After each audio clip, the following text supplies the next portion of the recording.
નમસ્કાર, ગુજરાત ન્યૂઝ સાથે હું છું આપણી સાથે મહેન્દ્ર। વાત કરીએ સમાચારની તો બારડોલી ખાતે આવનાર ભારત જોડો ન્યાય યાત્રા મામલે બારડોલી ખાતે જે પત્રકાર પરિષદનું આયોજન કરવામાં આવ્યું છે, જ્યાં ખેડ બ્રહ્માના ધારાસભ્ય તુષાર ચૌધરી અને જે પૂર્વ વિપક્ષ નેતા પૂર્વ ધારાસભ્ય પરેશ ધાનાણી અધ્યક્ષતામાં આયોજન કરવામાં આવ્યું છે, જ્યાં યાત્રાના રૂટ અને વિવિધ કાર્યક્રમો અંગે માહિતી આપવામાં આવી હતી અને નેતાઓએ કોંગ્રેસમાં જ રહેવાનું નિવેદન આપ્યું છે કે જ્યાં નિવેદન આપતા કહ્યું હતું કે જેઓને મોટા પદની લાલસા છે તેઓ ભાજપમાં જઈ રહ્યા છે। ચૂંટણી જાહેર થવા દો પછી અમે અમારું કહીશું કે અમારું ઇન્ડિયા ગઠબંધન અમારું ક્યાં પહોંચશે, કારણ કે હજી તમે સમજો કે ઇન્ડિયા ગઠબંધનની શરૂઆત થઈ ત્યારથી ભારતીય જનતા પાર્ટી ગભરાઈ ગઈ છે। એક બાજુ એમના પ્રદેશ પ્રમુખ એમ કહે છે કે અમે 26 બેઠક 5 લાખથી જીતવાના કહે છે ને, એવું 26 બેઠક 5 લાખથી જીતવાના છે, બરાબર। તો પછી ભરતી મેળાની ક્યાં જરૂર છે?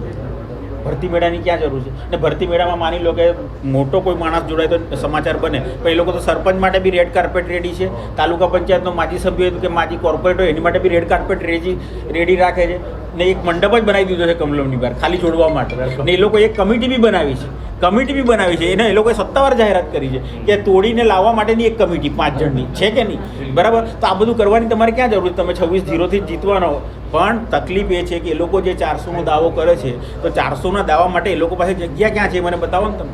માની લો કે ગુજરાત છે તો ગુજરાતમાં તમારી 26 બેઠક છે તો 27 થોડી આવવાની હે, ફરી પાછી 26 આવે તો 26 જ આવવાની ને, એમાં 27મી ઉમેરવાની નથી। રાજસ્થાનમાં તમારી 25 છે તો 25 છે તો 25 જ રહેવાની ને, એનાથી વધવાની કેવી રીતે?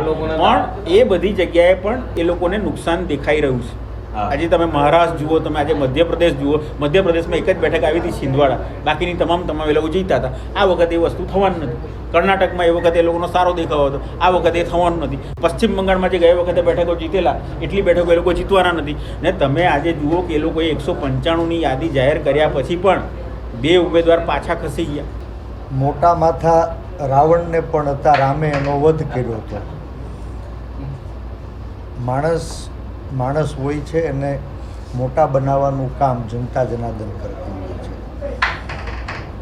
માની કુખેથી નેતા પેદા નથી થતા। લોકશાહીમાં લોકો માટે, લોકો દ્વારા, લોકો વતી ચાલતી વ્યવસ્થામાં પોતાનું પ્રતિનિધિત્વ ચૂંટીને મોકલે, રખેને કોઈને અભિમાન આવે કે મારા થકી આ વ્યવસ્થા ચાલી રહી છે, દેશ ચાલી રહ્યો છે, પાર્ટી ચાલી રહી છે, તો એ અભિમાન છે। અને અભિમાનના માથા 10 હતા તો પણ ભગવાન શ્રી રામે એનો વધ કર્યો। તો આવતા દિવસોમાં અમે મોટા છીએ અને અમારાથી કોઈ પાર્ટી ચાલે છે, રાજ ચાલે છે, વ્યવસ્થા ચાલે છે એવું કોઈ વિચારતું હશે તો જનતા જનાર્દન એનો જવાબ આપવાની છે। હા, લોકશાહી વ્યવસ્થામાં લોકોની લાગણીઓને માન આપવું એ સરકારની ફરજ હોય છે।